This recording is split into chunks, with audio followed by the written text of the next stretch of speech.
Today is March 1st, 2026. We now have over 4 years of data on remote and hybrid work. Productivity remained stable during the remote work era. This was one of the largest workplace experiments in modern history. Millions of people across thousands of companies shifted how they worked. We learned a great deal during this time. Productivity, employee satisfaction, company performance. This data is not theoretical. It is real-world evidence from a prolonged, large-scale test. It offers a clear roadmap for making smart decisions about the future of work. The information is available to anyone who wants to look for it. Yet, many leaders seem to be ignoring this wealth of information. Old habits, personal feelings. They want to see employees back in the office, just like before 2020. This desire for normalcy is understandable, but it is not a data-driven strategy. When companies mandate a full-time return to the office, they are actively choosing to disregard 4 years of evidence. Bottom-line impact, workforce impact, competitiveness impact. This video will explore the data that is being ignored. We will look at what major studies have revealed about remote and hybrid work, financial costs, human costs. The evidence is consistent across different industries and even different countries. Improved well-being, stable productivity, dangers of top-down mandates.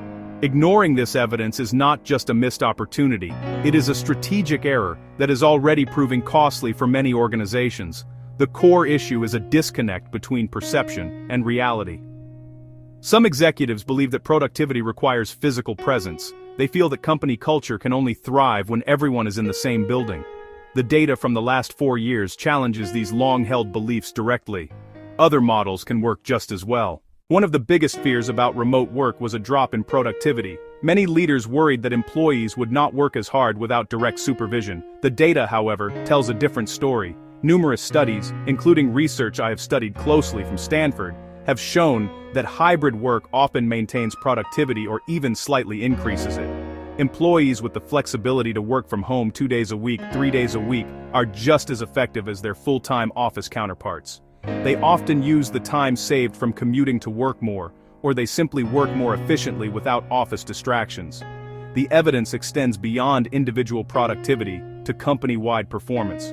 A revealing analysis looked at the stock performance of S&P 500 companies. It compared companies with strict office mandates to those with flexible policies.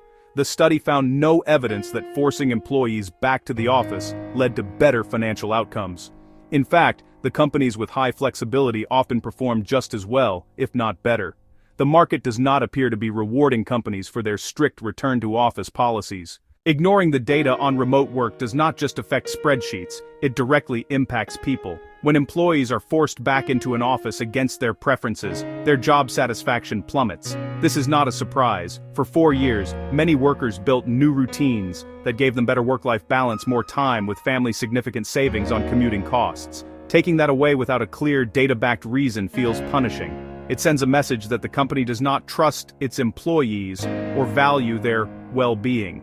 This leads to resentment, disengagement. This dissatisfaction quickly translates into a much more expensive problem: employee turnover. Research from firms like Gartner has been very clear on this point. They found that companies with rigid return-to-office mandates face a much higher risk of losing their top talent. Employees with in-demand skills know they have options. If their current employer will not offer flexibility, they will find one that will. The cost of replacing an employee is significant. Training for the new hire, lost productivity during the transition. The debate over remote work is not limited to the United States. It is a global phenomenon. The international data reinforces the same conclusions. A worldwide survey covering more than 30 countries showed a consistent pattern across different cultures and economies. Employees who have the option to work from home report higher levels of job satisfaction and work-life balance. The desire for flexibility is a nearly universal trend among knowledge workers. Companies that operate globally but enforce a one-size-fits-all office mandate are creating friction with their international workforce and ignoring clear global preferences. This disconnect is particularly visible when comparing what leaders say with what employees do. However, data from office occupancy sensors and employee surveys shows a different reality.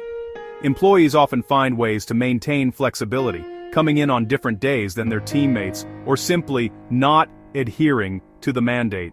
It forces managers into the uncomfortable position of policing attendance, which is, a poor use of their time. The past 4 years have given every business leader an incredible gift, a massive data set on how their company operates under different work models. The path forward is not about guessing or following a gut feeling. It is about using this data to make informed choices. In the end, the lesson is simple. The data exists. The question is whether you will use it.